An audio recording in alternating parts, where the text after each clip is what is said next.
بسم الله الرحمن الرحيم الحمد لله رب العالمين والصلاة والسلام على أشرف المرسلين سيد الأولين والآخرين سيدنا وحبيبنا وشفيعنا ونبينا مولانا محمد وعلى آله وصحبه أجمعين ورضي الله تبارك وتعالى عن قطب العارفين وإمام الصديقين مولانا أبو العباس أحمد بن محمد التجاني وخلفائه المهتدين وأهل طريقته الفائزين الرابحين وجميع المسلمين آمين يا رب العالمين أما بعد.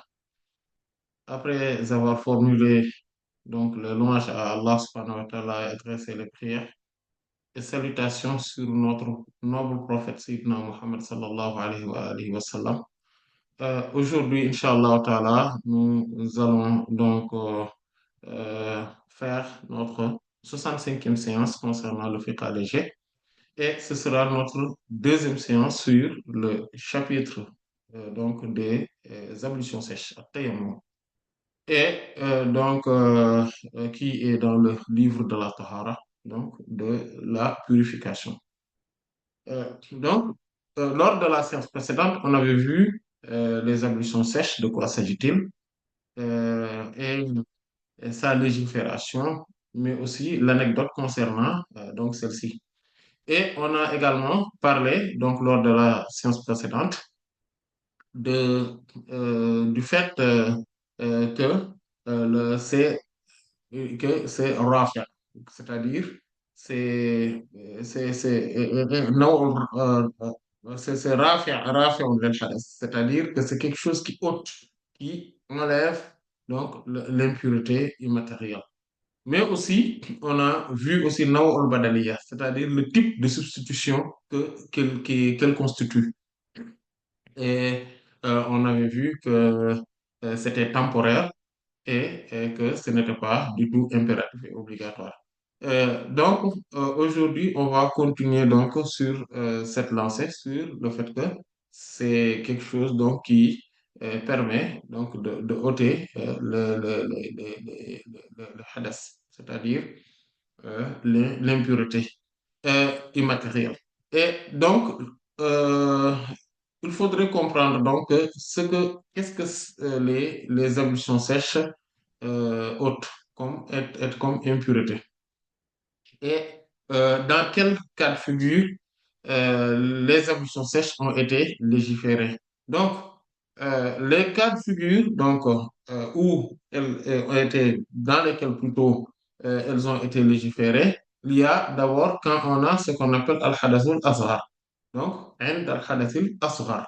C'est quoi? Donc, l'impureté immatérielle mineure. Et c'est tout ce qui fait qu'on a besoin des ablutions.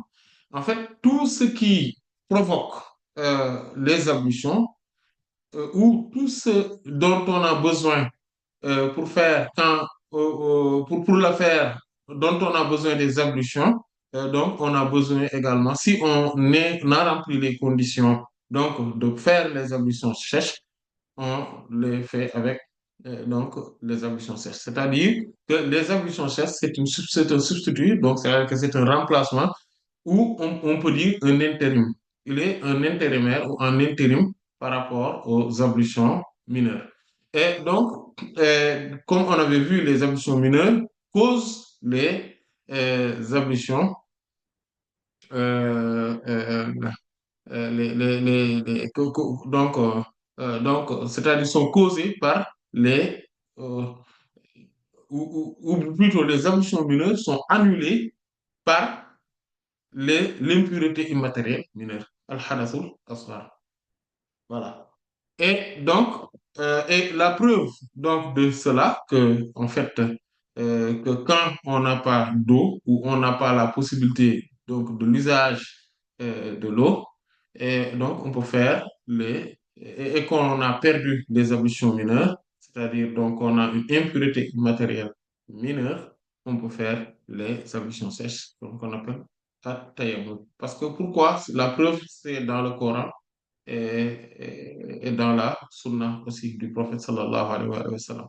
Concernant le Coran, comme on avait vu lors de la séance précédente, lorsqu'on parle de la légifération donc des ablutions sèches, on avait vu qu'Allah subhanahu wa ta'ala a dit donc dans le signe coranique où il parle de la graduation donc, des ablutions et de la janaba. Et il dit, إن كنتم مرضى أو على سفر أو جاء أحد منكم من الغائط أو لامستم النساء فلم تجدوا ماء فتيمموا صعيدا طيبا.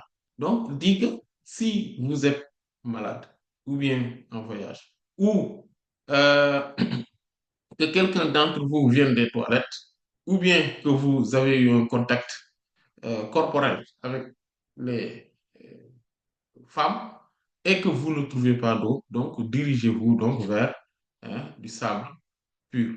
Et donc, et là, et il a parlé donc des ablutions sèches. Et donc, c'est ce qui prouve que quand quelqu'un vient des toilettes, et le fait d'aller aux toilettes, donc, ça annule les ablutions mineures, donc, c'est-à-dire les ablutions tout simplement, al-wudu. Donc, c'est ce qui prouve que quand quelqu'un est dans ce cas de figure et qu'il n'a pas eu d'eau, ou il est dans l'incapacité d'utiliser cette eau-là, il doit recourir aux ablutions sèches, donc à tayammum. Donc ça, c'est une preuve coranique. Et dans la sunna du prophète sallallahu alayhi wa sallam, on avait vu le hadith de Sayyidina Abu Dhar al-Ghifari radiyallahu ta'ala anhu, qui est dans les sunnah, où le prophète sallallahu alayhi wa sallam a dit, al- il dit, as-sa'id at-tayyib wudu al-muslim ma lam yajid, ولو بلغ 10 سنة. فإذا وجد الماء فليتق الله وليمس به بشرته. Et donc, dit que celui qui, donc, as-sa'id tayyib, donc le sol pur, donc le sol pur, est, est l'outil d'ablution pour le musulman tant qu'il n'a pas encore trouvé d'eau. Donc, c'est-à-dire, il est là pour remplacer de l'eau.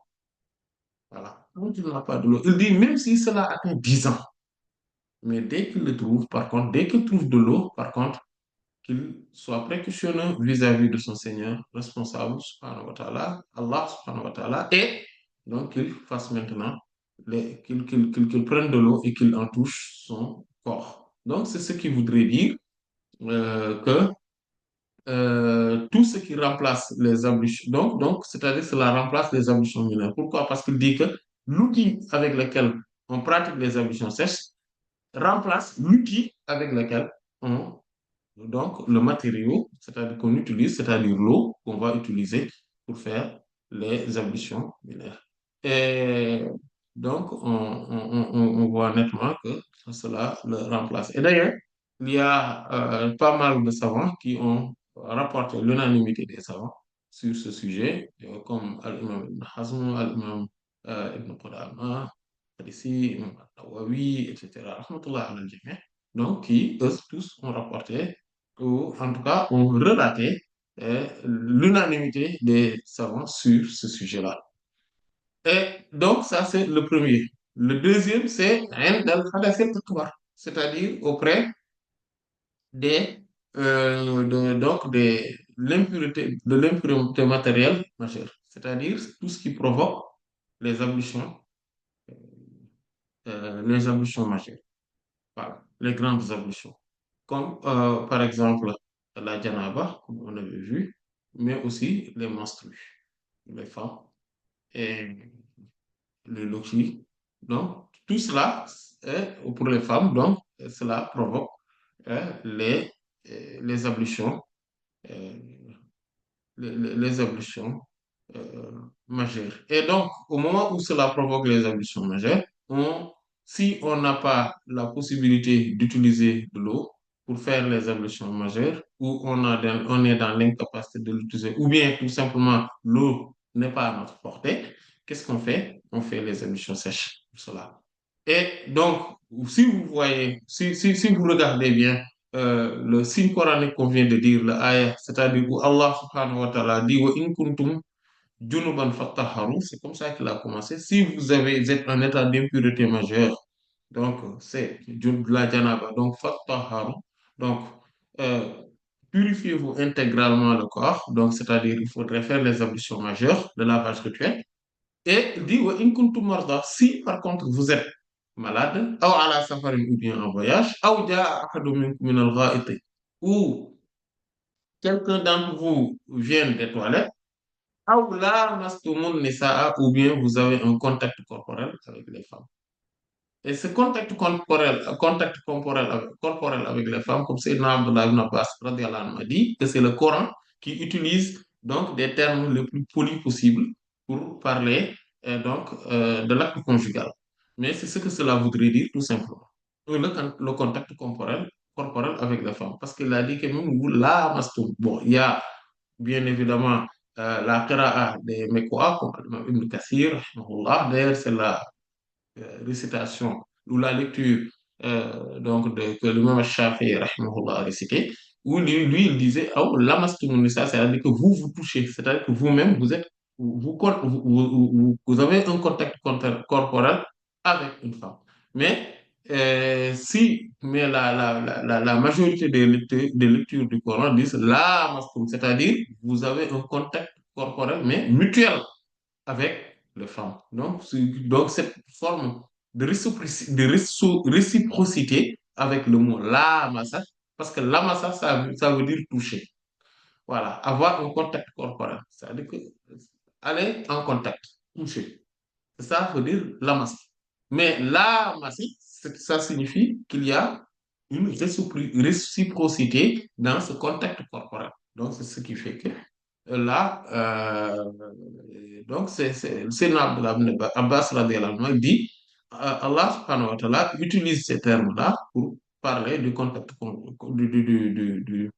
du euh, lien conjugal, voilà, de la relation conjugale, du rapport conjugal, mais de manière la plus polie possible. Parce qu'Allah subhanahu wa ta'ala utilise aussi les termes les plus jolis à entendre, les plus polis, et donc avec plus d'éducation envers ceux qui reçoivent son message. Et et là, donc, Allah subhanahu wa ta'ala a parlé, donc, et c'est ce qui est normal, comme il a parlé des ablutions mineures, il a parlé des ablutions majeures, quand il va citer les causes de cela et les causes même du tayammum, il va parler donc des causes d'ablution mineure, puis des causes d'ablution majeure. Sinon, on sait très bien que le fait de d'aller dans les toilettes, cela ne cause pas d'ablution majeure. Non, c'est le lavage rituel. Quelqu'un ne va pas aux toilettes revenir dire qu'il faut que je vais me laver parce que tout simplement je suis allé aux toilettes. Non. Mais quand on a donc un contact avec les femmes, ok, d'accord, corporel, mais qui ne va pas jusqu'au lieu conjugal, d'accord, ça aussi, cela ne rompt pas, cela n'a pas pour effet ou pour cause le lavage rituel. Maintenant, pour l'équilibre, donc dans le raisonnement, Allah subhanahu wa ta'ala donc, va donner un exemple pour tous les deux. Et là, ou bien, en tout cas, au minimum, il va en donner une pour chacune de ces formes d'ablution. Donc, c'est ce qui est plus raisonnable, c'est cette compréhension des choses, comme c'est dans la Abbas radiallahu anhu l'a dit. Et donc, c'est ce qui fait que ce lien conjugal donc, rompt ou en tout cas annule les ablutions majeures. Et donc, il faudrait en refaire. Et Allah subhanahu wa ta'ala dit, mais et si cela vous arrive, falam tajidu ma'an, et que vous ne trouviez pas d'eau, fatayammamu sa'idan tayyiban, dirigez-vous vers un sol pur. Voilà. Donc, c'est la terre donc, qui est pure. Et donc, c'est ce qui montre qu'on peut faire donc les ablutions. Il a demandé donc de faire les ablutions, tout simplement, par rapport à cela. Il y a aussi dans la Sunna le hadith qui est dans les deux Sahih de Sayyidina Imran ibn Hussein, radiallahu ta'ala anhuma. Il dit que Rasulallah sallallahu alayhi wa sallam ra'a rajulan mu'tazilan lam yusalli ma'al qawm. فقال صلى الله عليه وآله وسلم يا فلان ما منعك أن تصلي مع القوم فقال رضي الله عنه أصابتني جنابة ولا ماء فقال صلى الله عليه وسلم عليك بالصعيد فإنه يكفيك. En fait, il dit que l'envoyé d'Allah, sallallahu alayhi wa sallam, a vu un homme isolé et n'a pas fait la prière avec les gens. Et le prophète sallallahu alayhi wa sallam lui dit, oh un tel, donc parmi les sahaba, radiyallahu anhum, qu'est-ce qui t'empêche de faire la prière avec les gens? Et lui, il dit, asabatni janabatun wala ma. Il y a la janaba qui m'a atteint et qu'il n'y a pas d'eau. Et le prophète sallallahu alayhi wa sallam lui dit, alayka bis-sa'id. Donc, dirige-toi vers le sol. Parce que fa innahu yakfik, parce que cela te suffirait largement. Donc, on voit que la personne avait donc la janaba et le prophète sallallahu alayhi wa sallam l'avait demandé donc de faire les ablutions. Et Inch'Allah, ta'ala, on verra le hadith de Sayyidina Ammar, radiallahu ta'ala anhu. Et donc, lui, il dit que, donc, avec Sayyidina Ammar, radiallahu anhu, il s'était en voyage et il avait la janaba. Il dit, fatamarrahtu fil ardi kama tamarrahu dabba. Donc, moi, il dit, Sayyidina Ammar, radiallahu anhu, n'avait rien fait. Voilà. Il n'avait pas aussi fait la prière. Euh, Lui, il dit qu'il a fait il n'avait pas compris en fait, parce qu'il n'avait pas compris le ayah. Et donc, il avait pensé que quand on fait les ablutions euh, mineures, en fait, quand on fait le tayammum, c'est-à-dire les ablutions sèches, à cause des ablutions, donc d'impuretés immatérielles mineures, donc al-hadath al-asghar, qu'est-ce qu'on fait? Il pensait que, donc, on fait, voilà, on fait, donc, on touche la terre, donc, les mains et le visage.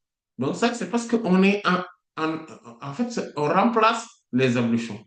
Maintenant, quand c'est des ablutions majeures, que normalement, comme on lave tout le corps, donc il y a donc une purification intégrale du corps. Donc lui, il se dit que donc je vais me tourner. Il est tourné sur la terre, il dit comme le fait les animaux. En fait, comme vous voyez un cheval ou bien certains animaux, comment ils le font, ils tournent, voilà, comme ça. Il dit, c'est ce que j'ai fait et j'ai fait la prière. Et puis quand je suis venu devant le prophète sallallahu alayhi wa sallam, le prophète sallallahu alayhi wa sallam a rigolé. Donc il a rigolé de ça. Il dit, innama yakfika an taqula bi yadayka hakadha. Il suffisait tout simplement que tu fasses comme ça, tu dises avec tes mains comme ça. Tu fais comme ça et tu fais comme ça, c'est bon.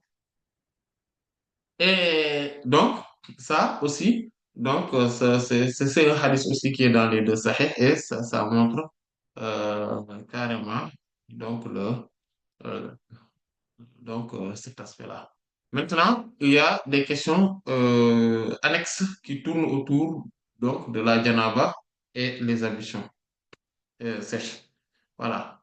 Par exemple, quelqu'un qui n'a pas d'eau chez lui, bon, il y a une coupure d'eau, par exemple, voilà, et normalement, d'ici, vous voyez, c'était prévu, hein, dans l'immeuble, on vient, voilà, ou bien dans le quartier, on a donné une notification en disant qu'il n'y aura pas d'eau cette nuit, ok, à partir, par exemple, de minuit, il n'y aura pas d'eau, d'accord, et jusqu'à lendemain, vers 17 heures.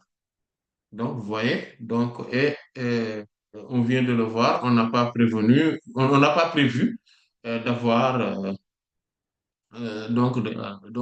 l'eau à côté. Et les commerces ne sont pas ouverts, par exemple, c'est un jour de férié ou voilà. Les commerces ne sont pas ouverts.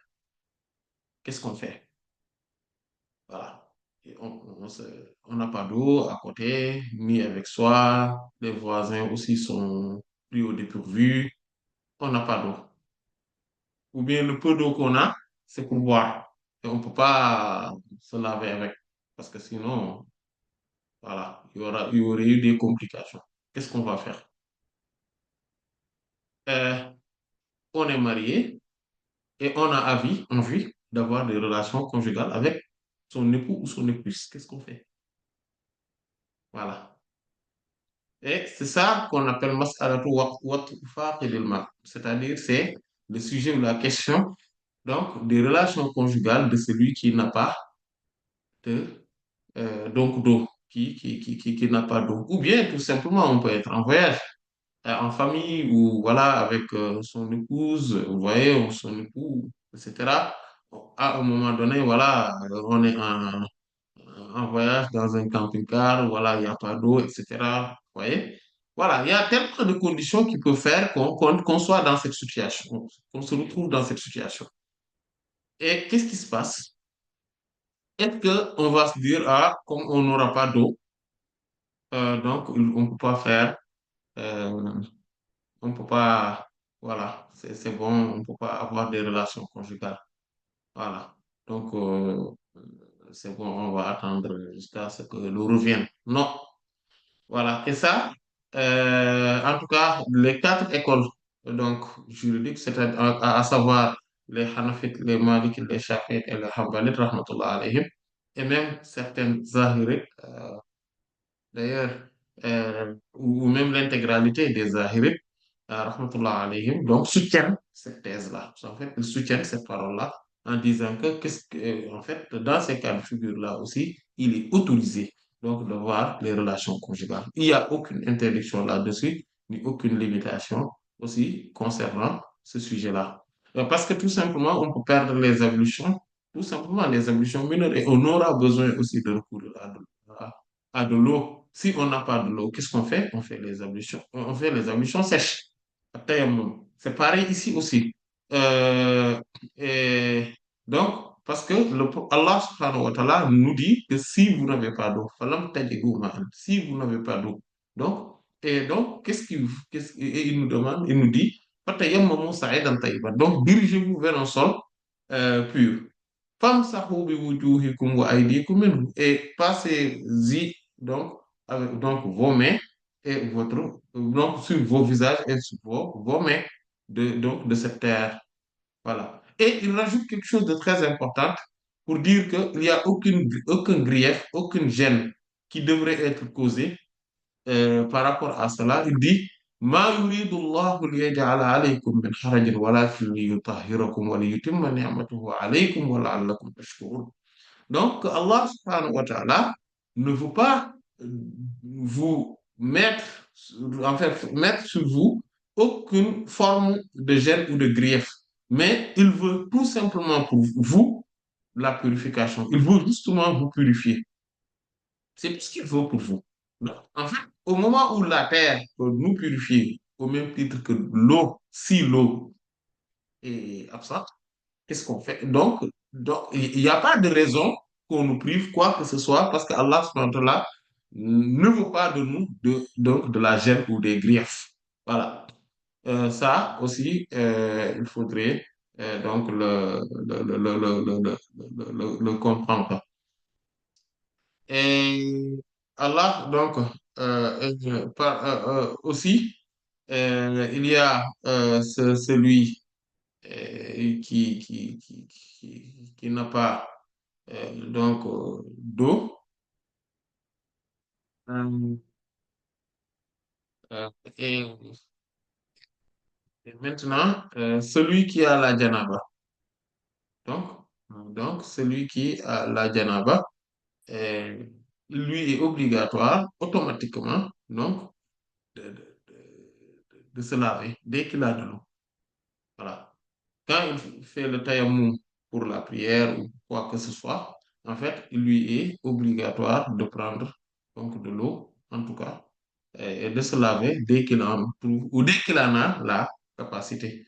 Si, bien évidemment, parce qu'il y a d'abord l'incapacité de l'usage de l'eau, mais il y a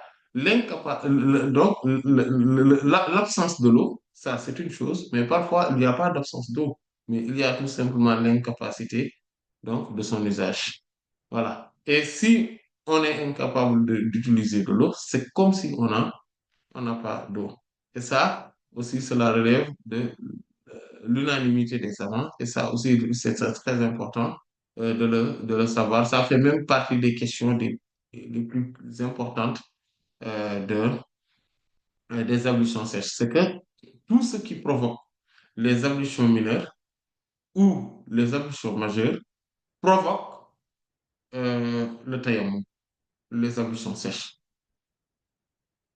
Et les ablutions sèches ont une autre cause supplémentaire, c'est l'incapacité d'usage de l'eau, c'est-à-dire l'absence de l'eau ou l'incapacité de son usage. Donc, ça aussi, c'est important. Maintenant, on va passer sur d'autres questions par rapport au moment où même de les utiliser. En fait, au moment de faire les ablutions sèches. Parce que, en fait, il faudrait comprendre que tout le monde est d'accord hein, sur le fait que le tayammum, on le fait avec quand on veut faire la prière. Voilà. Les prières, par exemple, obligatoires, ça, tout le monde le sait. Voilà. Et d'ailleurs, le ayah, ce signe coranique dont on parle assez souvent, nous dit, il débute par Ya ayyuhalladhina amanu idha qumtum ila salat. Ô vous qui avez véritablement cru, si vous vous levez vers la prière. C'est-à-dire que donc, si on se lève pour l'accomplissement de l'office de la prière, c'est là où on nous demande de faire les ablutions mineures.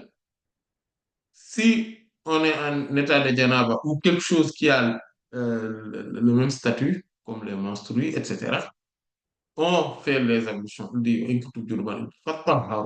on fait les ablutions intégrales. Donc, la purification intégrale du corps, c'est-à-dire que les ablutions majeures ou le lavage rituel. Si on est maintenant dans euh, l'incapacité donc de l'eau, d'utiliser de l'eau, ou bien que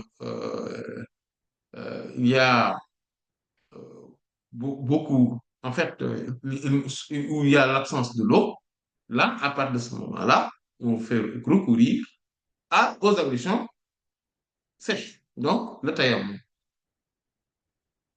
Et donc, pour la prière obligatoire, ça, c'est quelque chose de connu.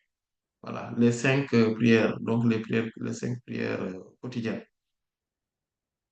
Et pour les nafilas, donc aussi, c'est connu.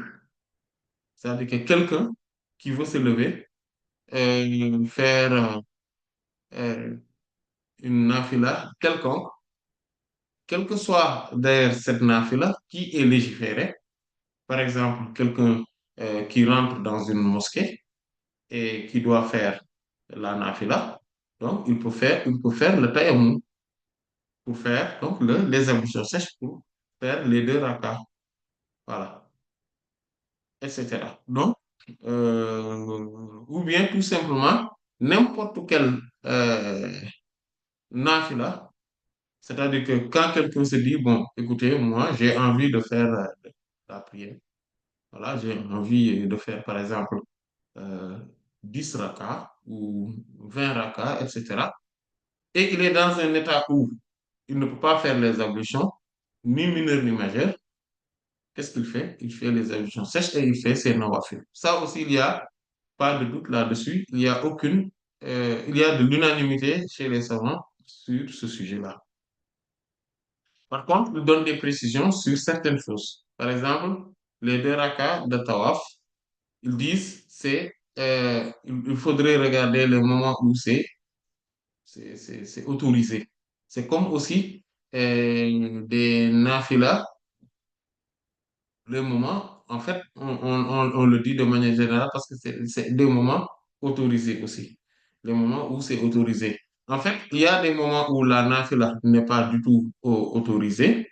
Et ces moments-là sont après la salatul asr, donc d'abord après le salatul fajr, donc après les prières de fajr jusqu'au lever du soleil.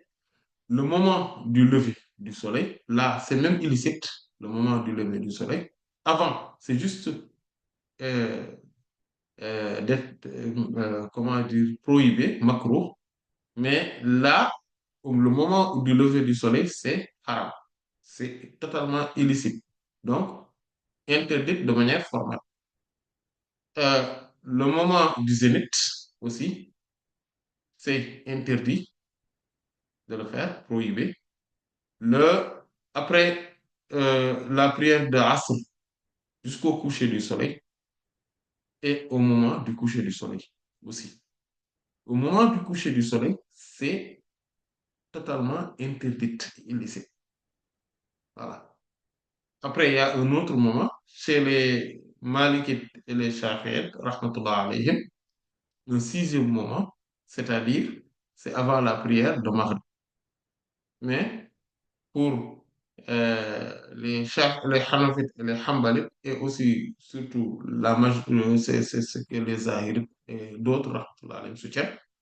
Et d'ailleurs, ce qui est cependant, ce qui semble être le plus recevable, c'est que euh, dès qu'il y a le coucher du soleil, avant le Maghrib, il faut faire des rak'ahs. Et on peut faire la prière. Parce qu'il y a beaucoup de hadiths aussi qui le disent, comme le hadith de Sayyidina Anas radiallahu anhu, Sallu qabla al-Maghrib, Sallu qabla al-Maghrib, Sallu qabla al-Maghrib. Et à la fin, le prophète sallallahu alayhi wa sallam dit, Liman sha'a. Faites la prière avant le Maghrib. Donc, il faut faire deux rak'ahs avant le Maghrib. Dit, à la fin, il dit, après l'avoir répété trois fois, il dit pour qui il veut. Voilà. Et on voit le hadith de Sayyidina Ayyub al-Ansari radiallahu anhu aussi qui décrivait, qui a fait donc une description des Sahaba radiallahu anhum à l'époque du prophète sallallahu alayhi wa sallam dans la mosquée de Médine, quand le soleil se couche et qu'on appelle à la prière pour le Maghrib, juste avant qu'on se lève pour faire le Maghrib, eux, ils faisaient deux rakats. Et ils disaient que les Sahaba radiallahu anhum visaient les poteaux, vous voyez, les poteaux, donc des mosquées pour faire deux rakats, etc. Donc tout ça montre que quand même cela semble être la vie le plus recevable. Mais c'est juste pour dire que en tout cas chez les Malikites, rahmatullah alayhim, pour revenir, et les Shafi'ites, rahmatullah alayhim, ce moment-là, il est aussi prohibé de faire, même de faire des nafilas dedans, même si les, les, l'imam n'est pas, voilà, n'a pas encore fait, donc commencer la prière. Et donc, ces moments-là aussi, les mêmes moments où on interdit, où il est interdit, c'est-à-dire de manière prohibée ou illicite, de faire le, les, les, les nafils, ce sont ces mêmes moments-là qu'on nous demande d'éviter également le tawaf. Voilà. Qui n'est jamais illicite, mais juste d'éviter ce moment-là. Pourquoi? Parce qu'après le tawaf, il faut faire deux rakas dans le maqam Ibrahim, alayhi salam. Donc, c'est pour cela. Euh, et donc, le tayammum aussi, on peut le faire pour des prières qui ont été, qui sont dépassées. C'est-à-dire quand il est l'heure de prière, ou bien en tout cas, euh, une prière qu'on n'avait pas encore faite. Et là, on s'en rappelle et on se dit que, ah oui, il faudrait que je le fasse. Donc, je peux faire le tayammum pour le refaire. Voilà. Je ne suis pas obligé d'attendre d'avoir les ablutions au moment où cette prière-là, le moment où je devrais le faire, j'avais de l'eau ou j'avais des ablutions où je pouvais faire les ablutions, mais que là maintenant je ne peux plus le faire, on peut ne pas attendre.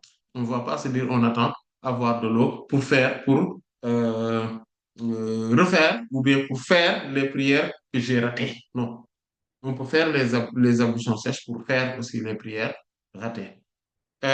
Aussi, les wirds qu'on a aussi, c'est-à-dire donc des prières qu'on s'est auto-imposées, ou bien en tout cas qu'on a pris l'habitude de faire à des moments bien précis, aussi, on peut le faire avec les ablutions. Et de manière générale aussi, avec toutes les formes de wird qu'on a, et voilà, et avec les zikrs, etc. Et on peut faire aussi le tayammum pour faire la prière euh, de Koussouf, c'est-à-dire de l'éclipse solaire ou de l'éclipse lunaire, même si c'est un moment où il est interdit de faire la prière, donc dans ces moments-là. On peut faire aussi le tayammum pour la prière d'abreuvage, donc salatul istisqa, c'est-à-dire c'est la prière qu'on fait pour demander qu'Allah subhanahu wa ta'ala nous déverse, nous abreuve d'eau de pluie, donc quand il y a de la sécheresse. Et voilà. Et si les gens donc se mobilisent, voilà, et pour faire la prière, cette prière-là. On peut faire aussi les ablutions sèches, donc le tayammum, pour faire la prière de la janaza, c'est-à-dire donc la prière mortuaire. Donc, hein, on peut le faire. Et, et on peut faire aussi quand on peut faire aussi quand on lave aussi euh, voilà, le défunt, le cadavre. Voilà, quand voilà, on a déjà lavé le cadavre, donc on sait qu'on va se diriger vers cette prière mortuaire, on le fait. Voilà. On peut le faire aussi pour la Salatul Eid, vous voyez.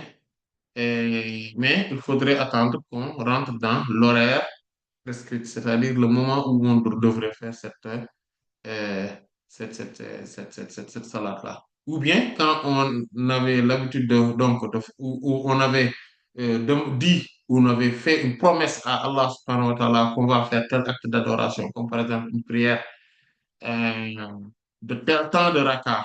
Voilà, donc je vais faire tant de raka, Allah subhanahu wa ta'ala, jour tel, heure telle. Et qu'à ce moment-là, et on avait promis à Allah. Et cette promesse-là, on est dans l'obligation de le faire parce que c'est ce qu'on appelle le nizar. Donc, on est dans l'obligation. Ça devient même une obligation. Si on ne le fait pas, on pêche. Là aussi, on est même dans l'obligation de faire les ablutions sèches si on n'a pas d'eau pour le faire. Donc, tout cela, ce sont des questions qui méritaient d'être précisées et qui relèvent même de la totalité, de l'unanimité des savants.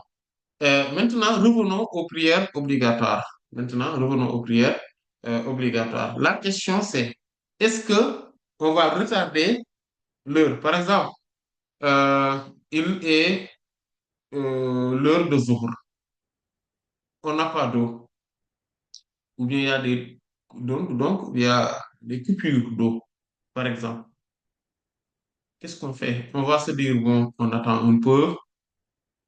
Peut-être que, voilà, l'eau va revenir. Et après, on va tous pouvoir faire nos ablutions. Donc, ou bien j'aurai de l'eau pour faire mes ablutions. Qu'est-ce que je vais faire? Donc, j'attends. J'attends un peu. J'attends jusqu'à quand il faudrait attendre. Voilà. Ou bien, est-ce qu'il est préférable de faire la prière tout de suite et maintenant, parce qu'il est l'heure, parce que as-salatu li awwali waqtiha, comme le prophète sallallahu alayhi wa sallam avait dit à Sayyidina Abdullah bin Mas'ud radiyallahu anhu, dans un hadith qui est dans les deux sahih, quand on lui a dit Ayyul a'mali afdal, quel est parmi les œuvres les meilleures, il a dit al-imanu billah. C'est la foi en Allah subhanahu wa ta'ala. Et puis on lui a dit, et puis il dit as-salatu li awwali waqtiha. Voilà. Dans d'autres versions, il y a que le waqtiha et dans d'autres, il y a le awwali waqtiha. C'est-à-dire la prière au tout début de son horaire. Même si cette parole-là n'est pas tout à fait valable dans toutes les prières, comme on le verra, Inch'Allah, ta'ala, quand on parlera des horaires de la prière. Mais euh, la plupart des prières, comme le Zuhr, le Asr, le Maghrib, euh, donc, ça, il y a ces trois-là, par exemple, il y a l'unanimité sur le fait que le fait de les prier au tout début de l'heure, de l'horaire prescrit, est meilleur que le fait d'attendre. Ces trois-là. Ça, on n'en disconvient pas.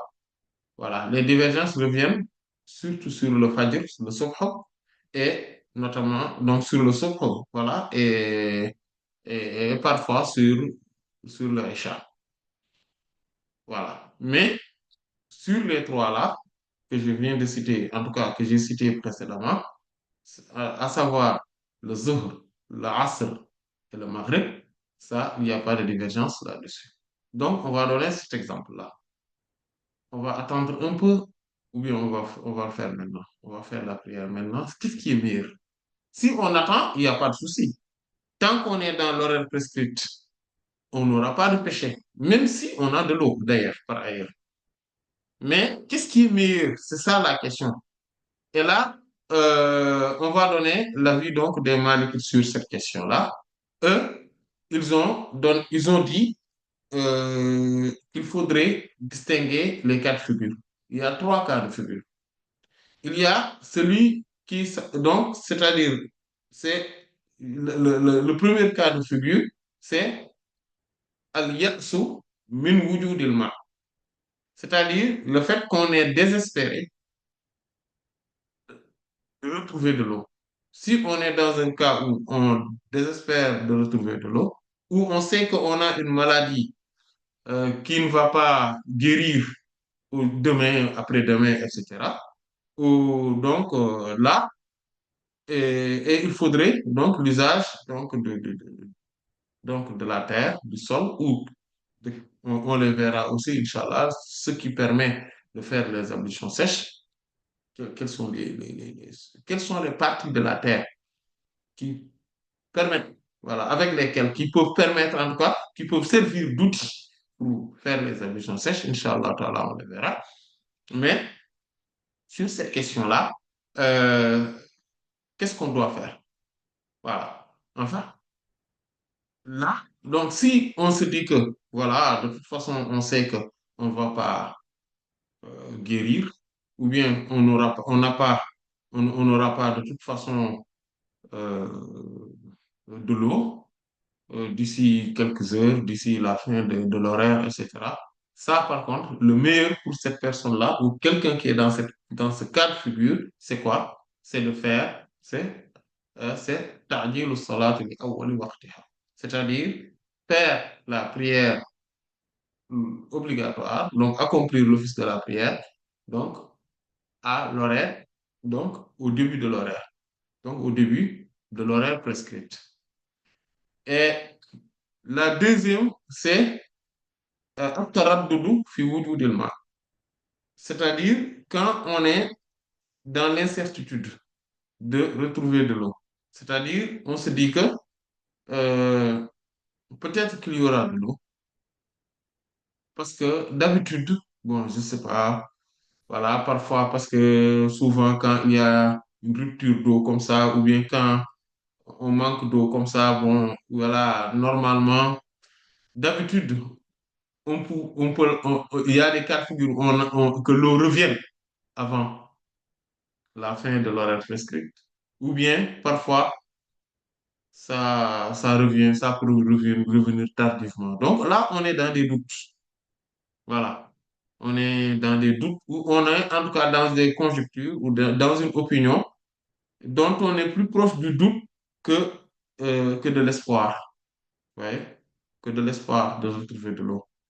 Dans ce cas de figure, qu'est-ce qu'on fait? Les Malik rahmatullah alayhim disent là, ce qui sera préférable, c'est at-tayammumu wasat al-waqt. C'est-à-dire le fait de faire les ablutions sèches donc au milieu de l'horaire prescrit. Donc on va regarder l'horaire prescrit, d'accord? C'est-à-dire quand on dit l'horaire prescrit cette fois c'est al-mukhtar, c'est-à-dire quand il est l'heure du zuhr et on a l'heure du asr, on va regarder dans les deux horaires. Par exemple, on dit qu'à 13h45 il est l'heure du zuhr, à 16h45 il est l'heure du asr, on a 3 heures donc entre les deux.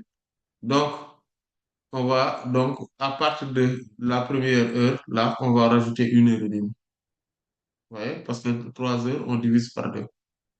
C'est ce qu'on fait. On rajoute 1 heure et demie après. Et juste après, là, par contre, c'est à ce moment-là, quand on n'a pas encore retrouvé de l'eau, au moment où on est dans des doutes, voilà, dans l'incertitude, qu'est-ce qu'on fait? On fait les ablutions sèches à partir de ce moment-là. Et le troisième cas de troisième cas de figure, c'est ar-raja'u fi wujudil ma. Donc, c'est le fait d'avoir de l'espoir pour retrouver de l'eau. En fait, on se dit que euh, d'habitude, l'eau va revenir bon, avant la fin de l'horaire prescrit. Et là, à partir de ce moment-là, il serait préférable d'attendre la fin de l'horaire prescrit. Et quand on se dit que voilà, là, maintenant, si on ne fait pas la prière, Voilà, attention. Donc, on va, on se dit, OK, d'accord, donc c'est bon, on n'attend plus. Voilà, on n'attend plus. Donc, on fait les ablutions sèches et on fait la prière. Donc, ça, c'était une question. Il y a aussi d'autres questions relatives donc à la prière obligatoire. On va d'abord parler de la prière de Al-Jumu'ah, de la prière de Al-Jumu'ah, c'est-à-dire le vendredi. Euh, Quand, par exemple, j'ai de l'eau, là, on va venir dans des cas de figure où on a maintenant de l'eau, on a la capacité de l'utiliser. Sauf que le souci, c'est quoi? Le souci, c'est que si j'utilise cette eau-là, là, je l'utilise, je vais rater la prière. On est le vendredi, OK? Là, on est en train de faire la prière de vendredi.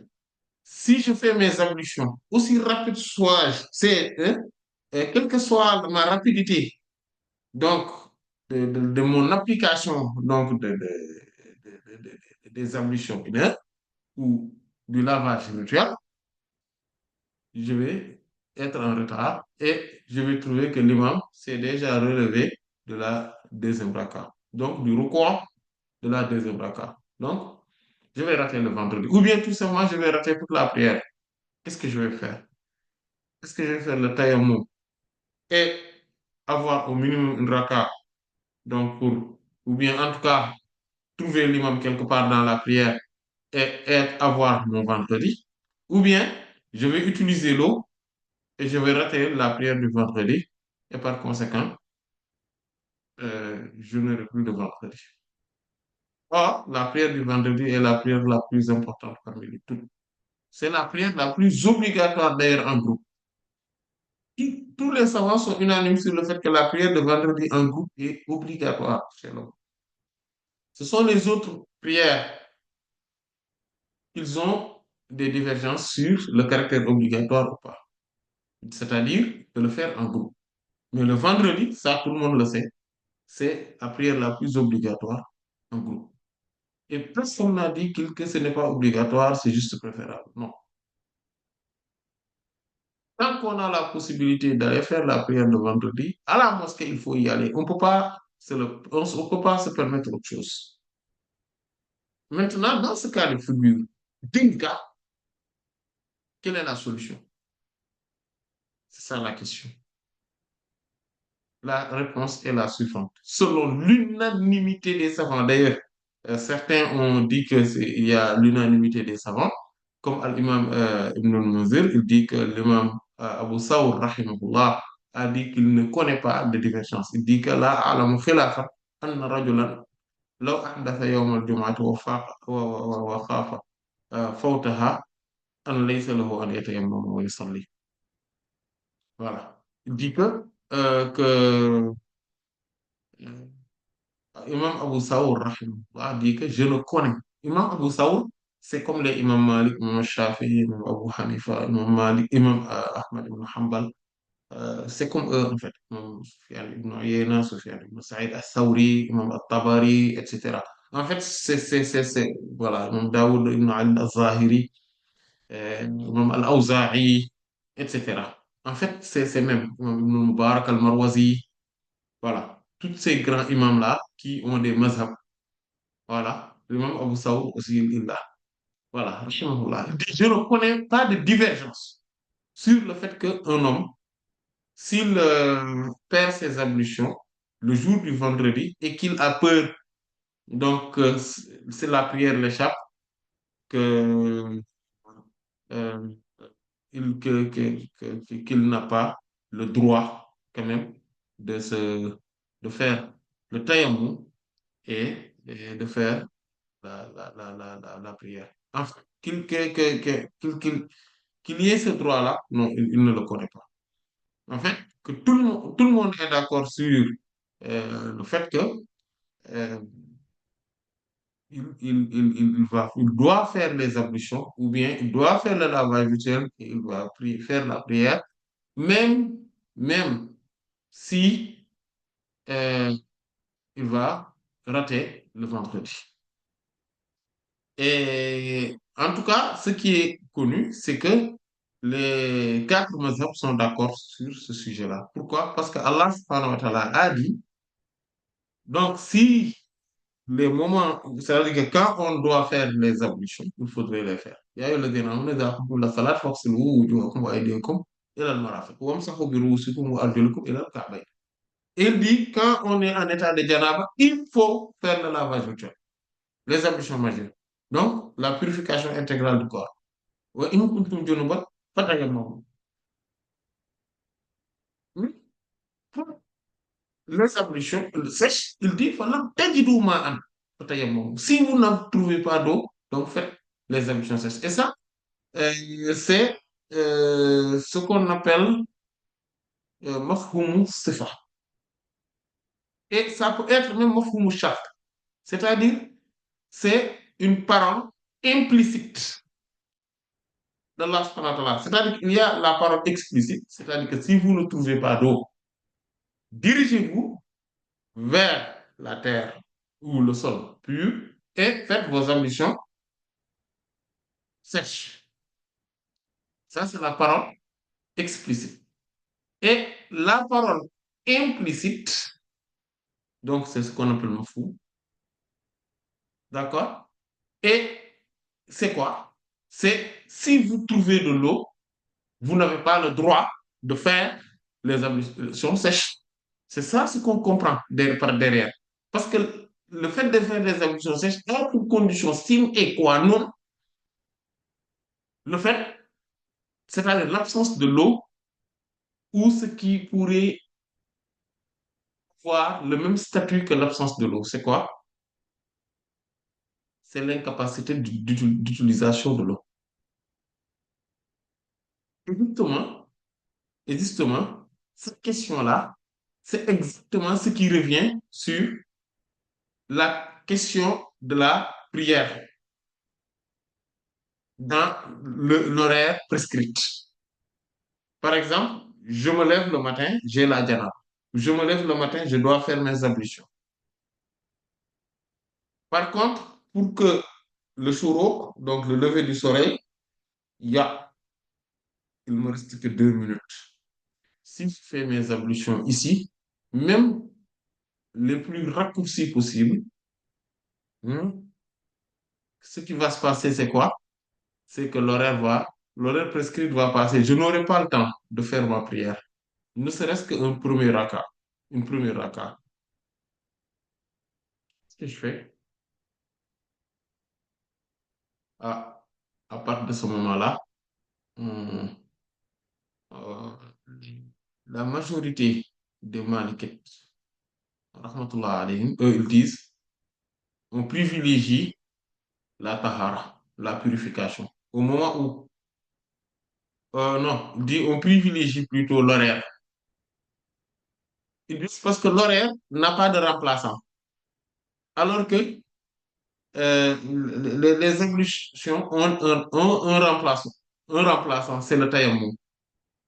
Donc, il faut faire vite et faire la prière avant la sortie de l'horaire prescrit. Ça, eux, ils se basent sur ça pour le dire. Parce que la prière dans l'horaire prescrit, comme l'Allah subhanahu wa ta'ala dit, Inna salata kanat ala al-mu'minina kitaban mawquta. Allah subhanahu wa ta'ala, il a fait que, en fait, la prière, il dit, Inna salata, certes la prière, est une obligation donc, qui incombe aux croyants, kanat ala al-mu'minina, donc kitaban mawquta, une obligation prescrite avec des horaires bien définis. Donc, c'est à ces moments-là qu'il faudrait les faire. Et donc, on ne peut pas attendre. Ça, c'est l'avis de la majorité des Malikites, rahmatullah alayhim. Mais certains autres Malikites, rahmatullah alayhim, sont avec la majorité des savants, les Hanafites, les Shafi'ites et les Hanbalites, rahmatullah alayhim. C'est quoi? C'est dire, mais la prière du vendredi, ok, est beaucoup plus importante. Et pourtant, on est d'accord avec les autres sur cette question-là. Et quand on ne fait pas la prière du vendredi, qu'est-ce qu'on fait? Mais on fait le jour, tout simplement. Ici, quand la prière nous échappe, Mais il faut les rattraper, tout simplement. Au moment où le prophète sallallahu alayhi wa sallam dit, dans le hadith de Sayyidina Abu Hurairah radiyallahu ta'ala anhu, il dit, Man nama ani salat aw nasiyaha, falyusalliha idha zakaraha, wa la kafarata lahu illa dhalik. Wa in shi'ta faqra'u wa aqimis salata li dhikri. C'est un hadith qui est dans les deux sahih. Le prophète sallallahu alayhi wa sallam a dit, celui qui dort jusqu'à ce qu'il rate une prière, ou bien qu'il l'ait oublié, mais qu'il le refasse le moment dès qu'il s'en rappelle. Et il n'y a aucune absolution de ce péché-là, à part ça, qu'il refasse sa prière. Et si vous voulez, vous pouvez lire le Coran. Donc, Allah subhanahu wa ta'ala, quand il dit, célèbre l'office de la prière pour mon évocation, pour ma rémémoration. C'est-à-dire, soit c'est pour se remémorer de moi, mais aussi, si on regarde le contexte dans lequel le professeur Hassan l'a cité dans ce hadith, d'autres même disent que c'est un commentaire de Sayyidina Abu Hurairah radiyallahu anhu. Mais on voit que, en fait, c'est une parole du prophète sallallahu alayhi wa sallam. Qu'est-ce qu'on comprend? On comprend que, enfin, il fait partie de ce qu'on peut comprendre de cette ayah-là, de ce signe coranique, c'est-à-dire, il dit, faites donc, accomplissez l'office de la prière dès le moment où vous pouvez le faire, vous vous en rappelez. Le fait de l'oublier et là être ou le fait d'être dans les contraintes à ce moment-là, c'est pareil. Donc, euh, et parce que tout simplement, on ne peut pas utiliser, on ne peut pas faire les ablutions sèches alors qu'il y a la présence de l'eau. Ça, c'est impossible. Parce que Allah l'a dit, Falam tajidu ma'an, fatayammamu, si vous ne trouvez pas d'eau. Et même le prophète sallallahu alayhi wa sallam dit, on a cité tout à l'heure les hadiths de Sayyidina Abu Dharr radiyallahu anhu, il dit, As-sa'idu tayyibu wadu'ul mu'minu ma lam yajidil ma. Et dans une autre façon, wadu'ul muslim. C'est-à-dire que la terre là, pure, le sol pur, est l'outil ou le matériau d'ablution du musulman ou du croyant qui ne trouve pas de l'eau. Qu'il ne trouve pas de l'eau. Et dès qu'il trouvera de l'eau, il ne peut pas recourir aux ablutions sèches. Donc, à partir de ce moment-là, le simple fait de se dire que oui, l'horaire est sacré, mais la purification aussi, elle est sacrée. Donc, c'est la condition de la prière la plus importante. Donc, sur ce point-là, les fuqaha, Malik, rahmatullah, dans leur majorité, euh, non, non, non, euh, voilà, vous voyez la subtilité qu'ils n'ont pas, en fait, qu'ils n'ont pas mise en avant. C'est cette subtilité-là qu'ils n'ont pas mise en avant. Et certains, par exemple, dans Mawahib Jalil, par exemple, Al-Hattab, rahimahullah, et d'autres, hein, dans, voilà, Al-Dasuqi aussi, rahimahullah, même Al-Qarrafi dans Al-Zahira, eux, ont quand même donné cet autre avis. Donc, ce deuxième avis-là qui correspond plus à l'avis donc des trois autres écoles juridiques, à savoir les Hanafites, les Shafi'ites et les Hanbalites, rahmatullah alayhim, et qui me semble être l'avis le plus recevable. C'est aussi l'avis qu'a choisi Cheikh Ahmed Tijani radiallahu ta'ala anhu. Donc, ça fait partie des questions juridiques dont il s'est totalement solidarisé avec les fuqaha malikites, rahmatullah alayhim. Et cela nous semble être quand même l'avis le plus recevable. Donc, on va s'en tenir là. Bon, Inch'Allah, bon, il faudrait comprendre aussi que le fait de renouveler les ambitions aussi, ce n'est pas quelque chose de, voilà, de préférable. Voilà. Voilà. C'est-à-dire, quand on fait pour une prière obligatoire, le tayammum, c'est ce même tayammum-là qui va nous permettre de faire toutes les nafilas, etc. Donc ça aussi, il faudrait le comprendre. On va donc ça tenir là. Et Allah en sait davantage. والله تعالى أعلم، وصلى الله على سيدنا محمد وعلى آله وصحبه أجمعين. سبحان ربك رب العزة عما يصفون، وسلام على المرسلين، والحمد لله رب العالمين. بسم الله. Donc, pour la question du soir, la personne demande est-ce que quelqu'un brûlé à la main et qui a un bandage peut se contenter de tayammum pour éviter juste ce bandage sur une main. Donc, quand c'est comme ça, on avait vu ça lorsqu'on traitait le, les ablutions. En fait, ce qu'on va faire, c'est qu'il faut faire les ablutions. Arrivé là-bas, on fait juste le massage. En fait, on fait juste passer de l'eau mouillée comme ça, et donc sur la main, là où il y a ce bandage-là. On fait juste ça. Et on continue, on fait la prière. avec- Voilà. En fait, il faut, on touche de l'eau, c'est les parties qui sont possibles. Voilà. Parce qu'on peut faire tout, à part juste ça. Donc, il faut juste faire le massage de cette partie. Voilà.